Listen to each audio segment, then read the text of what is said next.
पत्नी ने देवर के साथ मिलकर की पति की हत्या के बाद आनन फानन में कर दिया अंतिम संस्कार। बीते 10 फरवरी को की गई थी हत्या। पत्नी के देवर के साथ थे प्रेम संबंध, पति को हो गई थी दोनों के प्रेम संबंध की जानकारी, जिसके बाद पत्नी ने देवर के साथ मिलकर की पति की हत्या। मुंह पर तकिया लगा दम घोंटकर पति को उतारा मौत के घाट। सूचना पर आरोपी पत्नी और देवर को पुलिस ने हिरासत में लिया, पूछताछ जारी।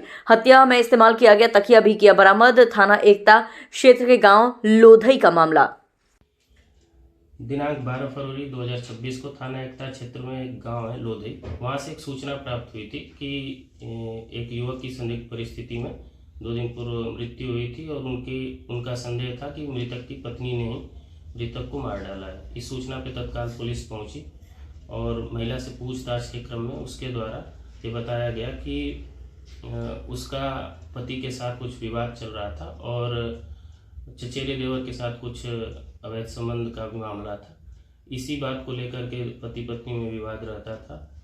10 फरवरी की भोर में चचेरे देवर के साथ मिलकर उसने पति को तकिया मुंह पे रख करके और मार डाला था और उसके बाद शक न हो इसलिए फांसी का फंदा अपनी साड़ी से बना करके पंखे पे पति को लटका दिया गया था और 4 बजे के लगभग घर वालों को और आस पड़ोस को सूचना दिया गया था कि मृतक द्वारा सुसाइड करके अपनी जान दे दी गई है। आनन फानन में घर वालों द्वारा युवक का अंतिम संस्कार भी कर दिया गया था। फिर बाद में उनको कुछ शंका हुई, उस संदेह के आधार पर उनके द्वारा पुलिस को सूचना दी गई, जिसमें पूछताछ में ये तथ्य प्रकाश में आया, जिसमें तत्काल महिला को गिरफ्तार किया गया तथा उसके चचेरे देवर को भी कल रात में गिरफ्तार कर लिया गया है तथा दोनों को न्यायिक अभिरक्षा में माननीय न्यायालय के समक्ष भेजा जा रहा है।